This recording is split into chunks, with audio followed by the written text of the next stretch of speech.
Hello guys and welcome back to another video of our channel.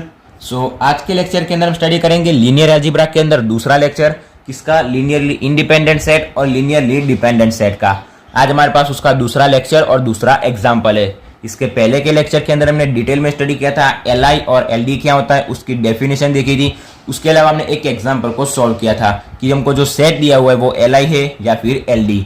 आज हमारे पास दूसरा इसका एग्जाम्पल है। हमको दिया हुआ है चेक दैट, एक सेट दिया हुआ है। किसका सेट है? जो सबसेट है V4 का। इज एल आई और नॉट हमको चेक करना है। ठीक है, काफी सिंपल सा एग्जाम्पल है। वीडियो के अंदर एंड तक बने रहिएगा। स्टार्ट करते हैं। सबसे पहले आंसर। ठीक है, अगर आपने वो पहला लेक्चर नहीं देखा तो वो पहला लेक्चर देख लेना, क्योंकि उसके अंदर से आपको आइडिया आ जाएगा कि कौन सी मेथड यूज करेंगे, कैसे हम एग्जाम्पल को सॉल्व करेंगे। ठीक है, सो स्टार्ट करते हैं। सबसे पहले हम क्या लेंगे? जो हमको सबसेट दिया हुआ है, जो S दिया हुआ है, वो किसका सबसेट है? V4 का, वो लिखेंगे। उसके बाद V4 यानी कि 1 2 3 और हमको 4 टर्म दिए हुए, तो हम कितने स्केलर लेंगे? 4 स्केलर लेंगे। चारों स्केलर को क्या करेंगे? इससे मल्टीप्लाई करेंगे। सारों का क्या करेंगे? एडिशन करेंगे। हमको क्या मिलेंगे?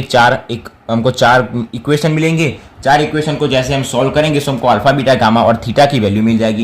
यहाँ पर हमारे पास 4 क्या थे? स्केलर थे, तो हमको 4 स्केलर अल्फा बीटा गामा और थीटा लेंगे। ठीक है, अगर हमको चारों की वैल्यू 0 मिल जाती है, चारों की वैल्यू 0 मिल जाती है, सो वो जो सेट होगा उसको हम क्या बोलेंगे? Linearly independent set. अदरवाइज वो क्या होगा? Linearly dependent set. So start करके सबसे पहले यहाँ पर हमको सबसेट ऑफ V4 दिया हुआ है। So here S is subset of V4। यहाँ तक कंप्लीट हो गया। उसके बाद हमको V4 दिया हुआ है, 1 2 3 4 टर्म दिए हुए, तो कितने स्केलर लेंगे? हम 4 स्केलर लेंगे। सो लिखेंगे कि फॉर एनी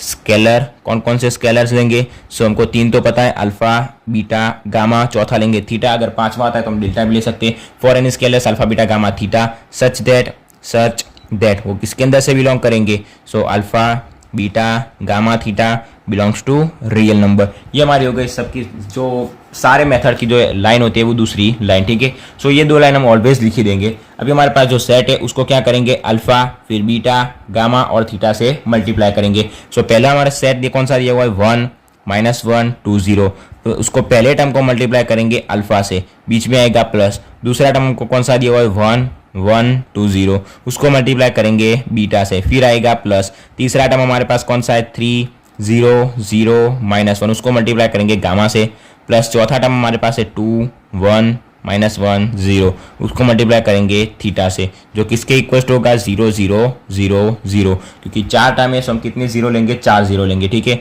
सो अभी क्या करते हैं? डायरेक्टली सबसे पहले अल्फा को अंदर मल्टीप्लाई करते हैं, उसके बाद इक्वेशन बनाते हैं। अल्फा अंदर मल्टीप्लाई होगा, सो मिलेगा अल्फा इंटू 1, सो अल्फा फिर माइनस अल्फा फिर 2 अल्फा इंटू 0 इंटू अल्फा क्या होगा? 0, प्लस बीटा को अंदर मल्टीप्लाई करेंगे, सो बीटा फिर 2 बीटा इंटू आएगा 0, प्लस यहाँ पर आएगा 3 गामा फिर 0 0 और माइनस गामा, प्लस थीटा के अंदर क्या आएगा? 2 थीटा प्लस थीटा, फिर आएगा सॉरी यहाँ पर कॉमा आएगा, और फिर आएगा माइनस थीटा और आएगा थीटा इंटू 0 यानी कि 0, किसके इक्वल टू होगा? 0 0 0 0 टर्म के। ठीक है, अभी क्या करेंगे? पहला टर्म अल्फा का प्लस पहला टर्म बीटा का प्लस तीसरा टर्म गामा का पहला टर्म गामा का प्लस पहला टर्म थीटा का, सारों का क्या करेंगे? एडिशन, जो किसके इक्वल होगा? राइट साइड के पहले टर्म यानी कि 0 के इक्वल होगा। सो पहला टर्म यहाँ पर अल्फा, प्लस आएगा इसका पहला टर्म बीटा, प्लस आएगा थर्ड टर्म का पहला टर्म 3 गामा, प्लस इसका पहला टर्म यानी कि 2 थीटा।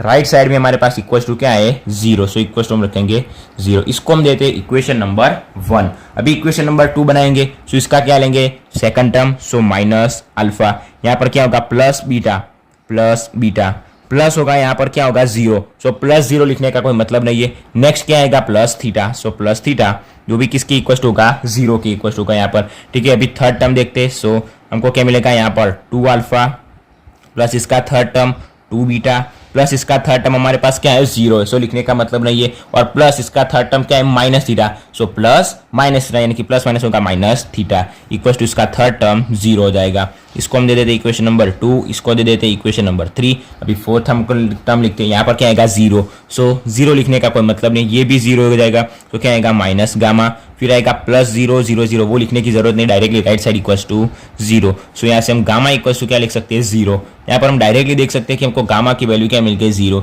इसको हम दे देते हैं इक्वेशन नंबर 4। हमको 4 इक्वेशन मिल गए। 4 इक्वेशन को सॉल्व करेंगे। 4 जो हमारे पास स्केलर है अल्फा बीटा गामा थीटा, उसकी वैल्यू फाइंड करेंगे। सारे के सारे हमारे पास जो स्केलर है उसकी वैल्यू 0 मिल गई। सो जो हमको सेट दिया हुआ है वो एल आई, नहीं तो वो क्या होगा, एल आई नहीं होगा, यानी कि एल डी होगा। सो सबसे पहला स्केलर यानी कि हमको गामा की वैल्यू तो 0 मिल ही गई है। अभी बाकी 3 स्केलर की हमको वैल्यू फाइंड करनी है, तो उसको आप कोई सा भी मेथड यूज कर सकते हैं, अपनी ओर से भी उसको सॉल्व कर सकते हैं। कोई सा भी अब यहाँ पर इक्वेशन नंबर 1 2 3 कोई सा भी इक्वेशन ले सकते हैं, क्या एडिशन कर सकते हैं, उसका सब्सट्रैक्शन कर सकते हैं, उसको किसी के साथ कंपेयर कर सकते हैं, यानी कि पहले दो को अगर हम कंपेयर करें, लेफ्ट साइड से कंपेयर करें, राइट साइड से कंपेयर करें, कोई सा भी मेथड यूज कर सकते हैं। अभी हम सबसे पहले क्या करते हैं, इक्वेशन नंबर यहाँ पर देखते हैं 4 तो हमको मिल गया है 0। सो यहाँ पर गामा ऐसी कोई जगह जहाँ पर गामा आ सकता है। सो इक्वेशन नंबर 1 लेते हैं, यहाँ पर अल्फा बीटा थीटा और अल्फा बीटा गामा और थीटा चारों जगह, और फिर लेते हैं इक्वेशन नंबर 4। एक काम करते हैं, गामा की वैल्यू इक्वेशन नंबर 1 के अंदर रखते हैं। सो हम लिखेंगे कि from equation 1 and 4, equation 1 and 4। So हमारे पास इक्वेशन 1 कौन सा है, alpha plus beta plus 3 gamma plus 2 theta equals to 0। So gamma की वैल्यू 0 पुट करेंगे, so alpha plus beta plus 2 theta equals to हमको मिल जाएगा 0। इसको हम दे देते हैं इक्वेशन नंबर 5, ये हमको मिल गया इक्वेशन नंबर 5। अभी क्या करते हैं, इक्वेशन 2 के अंदर हमारे पास अल्फा बीटा थीटा है, यहाँ पर भी हमारे पास अल्फा बीटा और थीटा है। सो इक्वेशन 2 और इक्वेशन 5 को हम कंपेयर करते हैं। From equation 2 and 5, equation 2 and 5, 2 और 5 के अंदर हम देख सकते हैं यहाँ पर हमारे पास माइनस अल्फा है और यहाँ पर हमारे पास प्लस अल्फा है। सो दोनों का क्या करते हैं, एडिशन करेंगे। सो माइनस अल्फा प्लस अल्फा क्या हो जाएगा, कैंसिल हो जाएगा। सो यहाँ पर हो जाएगा माइनस अल्फा प्लस आएगा बीटा प्लस आएगा थीटा इक्वल्स टू होगा 0। इक्वेशन 5 हमारे पास है alpha plus beta plus 2 theta equals to 0। क्या करेंगे, addition. So minus alpha plus alpha cancel हो जाएगा, बीटा प्लस बीटा यानी कि 2 बीटा प्लस 2 थीटा और थीटा क्या होगा 3 थीटा इक्वल्स टू हमको मिल जाएगा 0। अभी हम इसके ऊपर से बीटा की वैल्यू डायरेक्टली बना सकते हैं, तो 2 बीटा इक्वल्स टू हमको क्या मिलेगा 3 थीटा उस तरफ जाएगा, सो माइनस 3 थीटा। ये हमको मिल गया इक्वेशन नंबर, ये 5 था, तो ये हमको मिल गया इक्वेशन नंबर 6। यहाँ से हमको बीटा की वैल्यू मिल गई थीटा के टर्म के अंदर। अभी नेक्स्ट हम कौन सा इक्वेशन लेते हैं, इक्वेशन नंबर 6 तो हमको मिल गया। इक्वेशन 3 के अंदर हमारे पास अल्फा बीटा और थीटा है, यहाँ पर भी हमारे पास बीटा और थीटा है। तो एक काम करते हैं, बीटा की वैल्यू जो थीटा है वो इक्वेशन नंबर हम 3 के अंदर पुट कर देते हैं। तो फिर हम क्या लिखेंगे, from equation 3 and 6, from equation 3 and 6, equation 3 और 6 के अंदर हम क्या कर सकते हैं, सबसे पहले देखते हैं। यहाँ पर 2 अल्फा प्लस बीटा है, एक काम करते हैं, यहाँ पर हमारे पास 2 बीटा है और यहाँ पर भी हमारे पास 2 बीटा है। अगर हम दोनों का सब्सट्रैक्शन करेंगे, सो 2 बीटा माइनस 2 बीटा क्या हो जाएगा, कैंसिल हो जाएगा। सो यहाँ पर हमारे पास क्या है, सब्सट्रैक्शन करेंगे उसका, equation number 3 2 alpha plus 2 beta minus theta equals to 0। Equation number 6 हमारे पास क्या है, यहाँ से आप देख लीजिए 2 बीटा, ये 3 थीटा को हम लेफ्ट साइड ले जाते हैं। सो 2 बीटा और plus 3 theta, 2 beta plus 3 theta equals to क्या हो जाएगा 0। सब्सट्रैक्शन करेंगे सो साइन चेंज हो जाएगी, जैसे plus 2 beta minus 2 beta cancel हो जाएगा, ऊपर क्या बचेगा 2 अल्फा, थीटा क्या बचेगा minus theta minus 3 theta, so minus 4 theta equals to हमको मिल जाएगा 0। So 2 alpha equals to 4 theta, so alpha equals to हमको मिल जाएगा 2 थीटा। यहाँ से हम देख सकते हैं हमको अल्फा की वैल्यू किसके टर्म के अंदर मिल गई, थीटा के टर्म के अंदर। बीटा की वैल्यू भी थीटा के टर्म के अंदर मिल गई, अल्फा की वैल्यू भी थीटा के टर्म के अंदर मिल गई। अभी अगर हमको थीटा की वैल्यू मिल जाती है, सो अल्फा की वैल्यू हम डायरेक्टली सिंपल, अल्फा और बीटा दोनों की वैल्यू हम डायरेक्टली निकाल सकते हैं। तो सबसे पहले क्या करते हैं, इक्वेशन नंबर कौन सा लेते हैं, इक्वेशन नंबर 5 के अंदर हमारे पास अल्फा बीटा और थीटा तीनों टर्म है। एक काम करते हैं, इक्वेशन नंबर 5 लेते हैं जिसके अंदर हमारे पास अल्फा बीटा और थीटा है। क्या करते हैं, बीटा की वैल्यू यहाँ पर रखेंगे थीटा टर्म के अंदर, अल्फा की वैल्यू 2 थीटा वो भी यहाँ पर रखेंगे, पूरा टर्म किसके अंदर आ जाएगा, थीटा के टर्म के अंदर। मतलब हमको डायरेक्टली इक्वेशन नंबर 5 के ऊपर से थीटा की वैल्यू मिल जाएगी। So from equation number 5 6 and इसको हम दे देते हैं इक्वेशन नंबर 7। इस from equation number 5 6 and 7, from equation 5 6 and 7। Equation number 5 हमारे पास कौन सा है, यहाँ पर हम देख लेते हैं एक वक्त।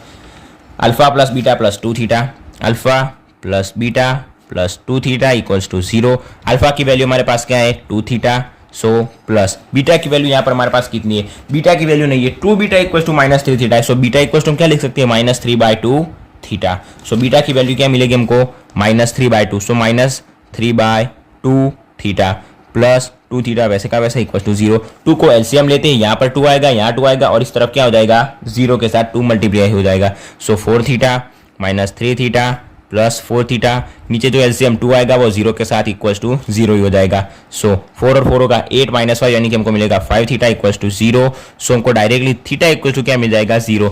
अभी हमको थीटा इक्वल टू 0 मिल गया, अल्फा क्या है हमारे पास 2 theta, so we have alpha equal to 2 theta, alpha equal to 2 into theta की वैल्यू 0 है, सो अल्फा इक्वल टू हमको क्या मिल जाएगा 0 मिल जाएगा। अभी हमारे पास बीटा की वैल्यू क्या थी, बीटा की value -3/2 theta, so we have beta equal to -3/2 theta, so beta equal to हमको क्या मिलेगा -3/2 इंटू थीटा की value 0, so beta equal to भी हमको क्या मिल जाएगा 0 मिल जाएगा। अल्फा मिल गया 0, बीटा मिल गया 0, थीटा मिल गया 0 और गामा तो ऑलरेडी हमको यहाँ से क्या मिला था 0 ही मिला था, मतलब चारों के चारों जो हमारे पास स्केलर थे उसकी वैल्यू हमको क्या मिल गई 0 मिल गई। अभी हमको पता है अगर सारे के सारे जो स्केलर होते हैं उसकी वैल्यू 0 मिल जाती है, सो हमारे पास जो सेट होता है वो कौन सा सेट होता है, लीनियरली इंडिपेंडेंट सेट होता है। ठीक है, सो यहाँ पर सिंपल सा हम लाइन लिखेंगे। सबसे पहले तो कौन सा लिखेंगे, हमारे पास जो सेट था वो किसका सबसेट था, V4 का। तो यहाँ पर हम लिखेंगे कि हैंस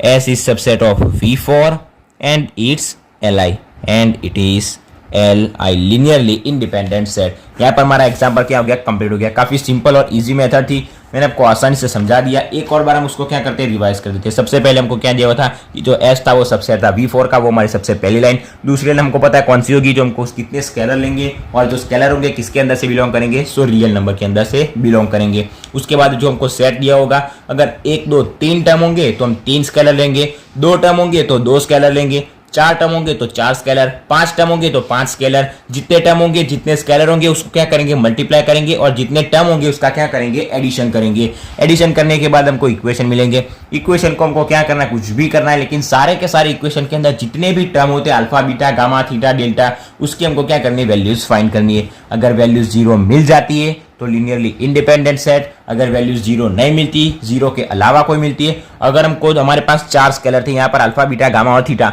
अगर 3 की वैल्यू अगर हमको 0 मिल जाती है और चौथे की वैल्यू अगर हमको 0 नहीं मिलती तो भी वो Li कहलाएगा नहीं। ठीक है, सो वो क्या कहलाएगा, LD यानी कि लीनियरली डिपेंडेंट सेट कहलाएगा। सो ये था हमारा एग्जाम्पल 2 लीनियरली इंडिपेंडेंट सेट और लीनियरली डिपेंडेंट सेट का। इसके नेक्स्ट लेक्चर के अंदर एक और एग्जाम्पल की हम प्रैक्टिस करेंगे ताकि Li और LD के एग्जाम्पल के अंदर कोई कंफ्यूजन ना रहे। ठीक है, सो आज के लेक्चर के अंदर यहाँ तक। वीडियो अच्छा लगा हो तो वीडियो को लाइक और शेयर जरूर से करना, और अगर चैनल पर नए हो तो चैनल को सब्सक्राइब भी जरूर से कर देना। So thanks for watching guys.